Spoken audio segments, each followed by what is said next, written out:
السلام علیکم ورحمۃ اللہ وبرکاتہ۔ امید آپ تمام خیر وافیت سے ہوں گے۔ الحمدللہ میں بھی بخیر وافیت ہوں۔ سلسلہ ہے تاریخ قربانی، یعنی پچھلی امتوں کی جو قربانیاں ان پر تھیں، انہوں نے قربانیاں کی، ان کی تاریخ کا بیان۔ اور آج جو قربانی تاریخ قربانی کے سلسلے میں جو موضوع ہمارا ہوگا، جس کی قربانی کو ہم ذکر کریں گے، وہ یہ ہے کہ حابیل اور قابیل کی قربانی۔ لیکن اس سے پہلے میری آپ سے گزارش ہے کہ اگر ابھی تک آپ نے میرے چینل کو سبسکرائب نہیں کیا تو اس کو سبسکرائب کر لیں۔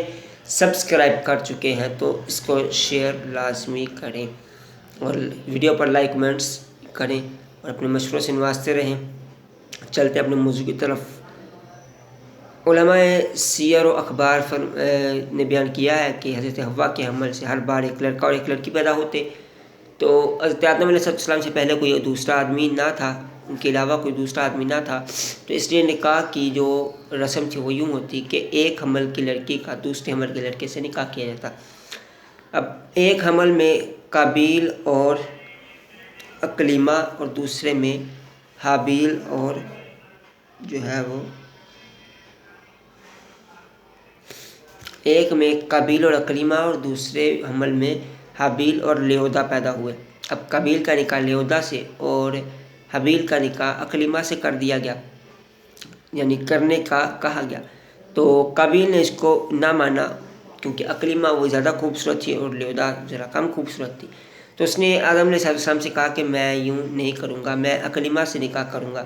تو حضرت آدم نے فرمایا کہ بیٹا، یہ تمہاری اکلیمہ تمہاری بہن ہے، تمہارے ساتھ پیدا ہوئی ہے، تو لہذا تمہارا ان کا اس سے نہیں ہو سکتا۔ تو اس نے قابیل نے کہا کہ یہ تو آپ کا حکم ہے، آپ کا کہنا ہے، رب تعالیٰ کا حکم تو یہ نہیں ہے۔ تو آپ نے فرمایا کہ چلو ٹھیک ہے، ایسا کرتے ہیں کہ تم دونوں قربانیاں دو، جس کی قربانی اللہ پہ قبول کرے گا وہ اکلیمہ کا حقدار ہوگا۔ اب دونوں نے اپنی قربانیاں پیش کی۔ اس وقت قربانی کے مقبول ہونے کی جو ہے وہ یہ صورت ہوا کرتی تھی کہ آسمان سے ایک آگ آتی جو اس کو قربانی کو کھا لیتی تو اس کی قربانی قبول مانی جاتی۔ اب قابیل اور حابیل نے اپنی جو قربانیاں دونوں نے پیش کی، قابیل نے اپنے قربانی کے لیے گیہوں، ڈھیر سارے گیہوں یعنی گندم کا انبار پہاڑ پر رکھ دیا۔ تو جو ہے وہ حابیل نے ایک دمبا مینڈا جو ہے اس کو پہاڑ پر رکھا۔ تو اللہ تعالیٰ نے جو ہے وہ حابیل کی قربانی کو قبول کر لیا۔ اب جو قابیل ہے اس کے اندر میں، اس کے دل میں حسد پیدا ہوا حابیل کا، اور اس نے جب حضرت آدم علیہ السلام مکہ مکرمہ میں حج کے لیے گئے تو قابیل نے حابیل سے کہا کہ میں تم کو ضرور قتل کروں گا۔ اب حابیل نے کہا کہ تم مجھے قتل کیوں کرو گے؟ قابیل نے کہا کیونکہ تم اکلیمہ سے نکاح کرنے والے ہو اور اللہ تعالیٰ نے تمہاری قربانی کو قبول کر لیا ہے۔ تو اب حابیل نے کہا کہ دیکھو، اس میں میرا کوئی قصور نہیں ہے، اللہ تعالیٰ نے قربانی قبول کرنی تھی اور اللہ تعالیٰ قربانی اسی کی قبول کرتا ہے جو متقی ہو۔ اگر تم متقی ہوتے تو تمہاری قربانی قبول کر لی جاتی، لیکن تم متقی نہیں تھے تو تمہاری قربانی کو قبول نہیں کیا۔ لیکن قابیل نے کہا کہ میں تم کو ضرور قتل کروں گا۔ حابیل نے کہا کہ اگر تم مجھے قتل کرو گے تو تم جو ہے وہ نافرمانیوں میں سے ہوگے، اور میں تم کو بالکل بھی قتل نہیں کروں گا، قتل کرنے کے لیے تمہاری طرف ہاتھ نہیں بڑھاؤں گا، کیونکہ میں اللہ تعالیٰ سے ڈرتا ہوں، میں اللہ تعالیٰ سے ڈرنے والوں میں سے ہوں اور تم ڈرنے والوں میں سے نہیں ہو۔ تو اگر تم ایسا کرو گے تو تم خود ہی اس کا انجام بھگتو گے۔ تو اب قابیل نے شیطان کے بہکاوے میں آ کر حابیل کو قتل کر دیا۔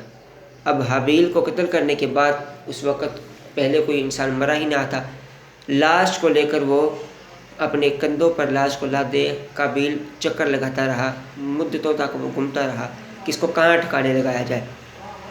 تو پھر مروی ہے کہ 2 کوے آئے اور آپس میں لڑنے کے بعد ایک نے دوسرے کو مار دیا، اور پھر دوسرے نے جو زندہ تھا اس نے پنجوں سے زمین کھریدی اور دوسرے کوے کو اس کے اندر ڈال دیا تو وہ اڑ گیا۔ اب قابیل کو یہ سمجھ آئی کہ مردوں کو زمین کے اندر دفن کر دینا چاہیے۔ اب جو ہے وہ اس نے بھی زمین کو کھریدا اور حابیل کی لاش کو اس نے دفن کر دیا۔ تو یوں ایک بہت ہی اہم اور مسلمانوں کا بہت ہی اہم طریقہ جو قبر کھودنا، یہ بھی ہمیں کووں نے سکھائی، اور جو قابیل کا انجام ہے وہ انشاءاللہ پھر کبھی کسی ویڈیو میں بتایا جائے گا اس کا انجام کیا ہوا تھا۔ لیکن ابھی تک جو ہمارا یہ موضوع تھا وہ یہی تھا کہ ان کی قربانیوں کے بارے میں، تو قربانیوں کے اندر یہ بھی ڈیٹیل بتا دی گئی۔ تاکہ کسی کو کوئی تجسس نہ رہے۔ تو یوں حضرت آدم کے دور میں قابیل اور حابیل کی بھی قربانیاں ہوئیں، اور ان کی قربانی کا انداز اور تھا، اور بعد میں قربانیوں کا انداز اور ہوتا گیا، اور کیا کیا انداز ہوتا رہا تو وہ آپ کو بتاتے رہیں گے ہم انشاءاللہ۔ ہمارے چینل کو سبسکرائب ضرور کریں، ہمارے ساتھ رہیے گا۔ السلام علیکم ورحمۃ اللہ وبرکاتہ۔ اپنی صحت کا خیال رکھیں۔ اللہ تبارک و تعالیٰ آپ کے علم عمر میں برکت عطا فرمائے، اور قربانی کی جو سنت ابراہیمی ہے اس کو اچھے اور احسن انداز سے ادا کرنے کی توفیق عطا فرمائے۔ آمین بجاہ النبی الامین۔ السلام علیکم ورحمۃ اللہ وبرکاتہ۔